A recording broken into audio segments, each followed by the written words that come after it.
Aí, poderia falar seu nome, por favor, e como você via a situação político-social antes do golpe? Meu nome é Clélia Enéada Ferraz Santos. Morava em Teoflotone, fui coordenadora do Movimento de Educação de Base, o MEB, e a situação que a gente via era uma situação de muito abandono do camponês e do homem da periferia.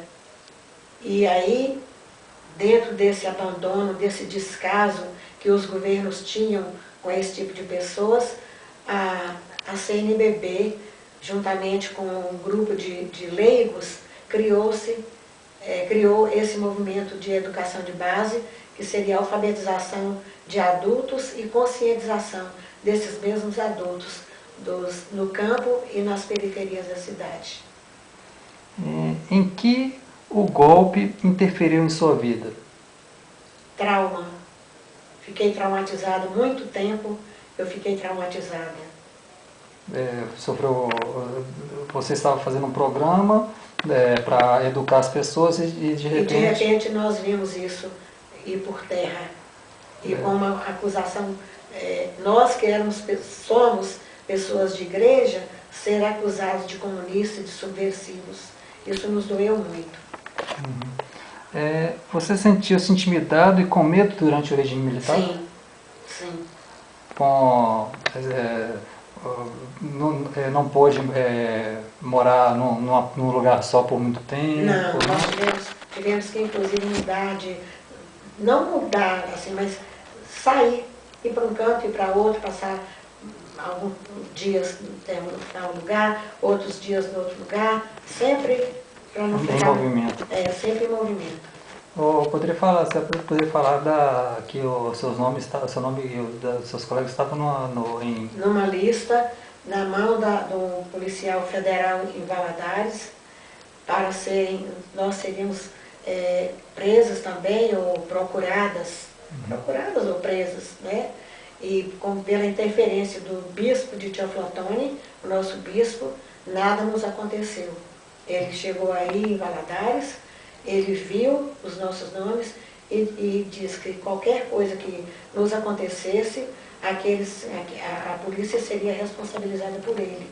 Ele iria cobrar a responsabilidade.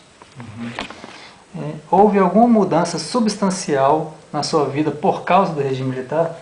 Sim. Não, por causa do regime militar, o que aconteceu foi isso. Nós que tínhamos aquele ideal de alfabetizar aquele pessoal e tal, vimos isso cair por terra. Então foi uma decepção muito grande que a gente teve de ver o ideal ser morto por causa de um golpe militar. Hoje você sente um clima similar ao da época ou não? Não? É tranquilo? Mais tranquilo, mais tranquilo. Nossa, na época foi terrível demais. Na época você acha que se não tivesse havido o golpe teria melhorado? Substancialmente. Sem dúvida, sem sombra de dúvida. Se não tivesse o golpe, imagina quantas pessoas seriam alfabetizadas, seriam conscientizadas. Eu encontrei outro dia em Teoflotone, eu peguei um táxi em Teoflotone, e quando o rapaz me deixou em casa, ele falou comigo assim: você não está me conhecendo. Eu olhei e tal, a fisionomia não me era estranha, mas eu não lembrava. Ele foi e falou assim: eu sou fulano, falou o nome dele lá, sou da comunidade lá, uma escola lá de Poté. Você, Clélia, citou meu nome, você, Clélia, foi uma pessoa e você e sua turma, foi um grupo muito fundamental, especial em nossas vidas. Graças a você, eu saí da roça, eu aprendi, eu tenho uma vida melhor hoje, tenho minha família, tenho um pedaço de terra, consegui adquirir um pedaço de terra, vivo aqui na cidade e na roça. Graças a vocês, nós conseguimos, eu e outros tantos conseguimos. Isso me deu uma alegria muito grande, sabe? Eu nem tinha reconhecido o rapaz. E ele falou assim: graças a vocês, aquela época que vocês fizeram isso, o pouco que vocês passaram, tiveram a oportunidade de passar para nós, nos ajudou muito. O que a senhora teria a dizer, conselho teria a dar para alguns jovens hoje que nós vemos na rua ao entrevistar, que dizem por causa da violência que é vivida hoje, que eles percebem hoje a violência, alguns equivocadamente dizem que talvez fosse melhor voltar ao regime militar. Qual conselho você daria para esses jovens que estão com a concepção errada do...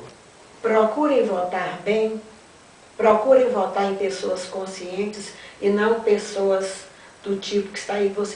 Vocês jovens não souberam, não passaram por um momento daquele tão difícil, tão violento, tão drástico.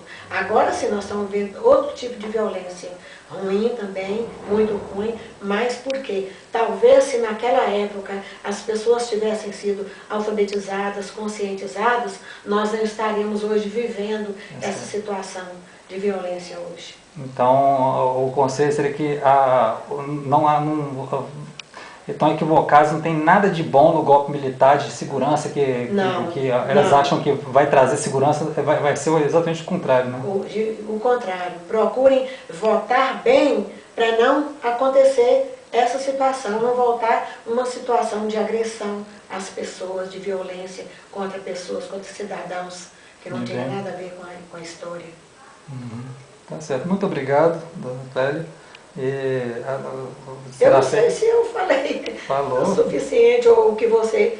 Mas isso é o que nós vivemos, entendeu? É Rodrigo, né? Frederico. Hein? Frederico.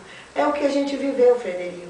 Foi uma época muito difícil, sabe, de conviver, sabendo assim, você sabia assim, poxa, a qualquer momento. Fulano tal, um advogado, um amigo nosso, aqui de Belo Horizonte, não, aqui de uma cidade aqui perto de Belo Horizonte, foi trabalhar em Teoflotone. Depois esse rapaz veio visitar os pais, prenderam esse rapaz, torturaram, até mataram o Quincas.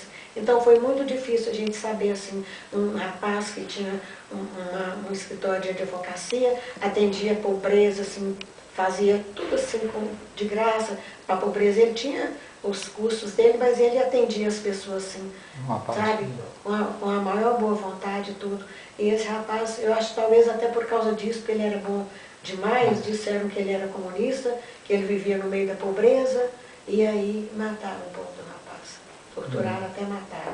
Isso casos, uma quantidade enorme de casos que a gente sabe, das pessoas amigas da gente, das pessoas que lutavam junto conosco. Então, para que não volte, tem gente até que acha que pode voltar um outro golpe no futuro. Você também acha que a solução para melhorar e para não voltar uma coisa dessa é na base, a educação de criança? Educação, exatamente. Educação de criança e de adulto também, sabe? Porque o adulto de hoje é o que era criança de ontem e que não teve oportunidade, o adulto que não foi alfabetizado. Então é preciso que se dê educação, se dê condição a essas pessoas de procurar uma coisa melhor para a sua vida, porque sem educação você não consegue nada. Você vê a situação do país, a fragilidade que está na educação, os professores mal formados, professores sem capacidade, sem condição financeira e sem capacidade nenhuma. Por isso eles não podem transmitir aquilo que eles não receberam. E aí vira essa bola de neve, né? Tá certo, então. Stop. Aqui já está no limite da...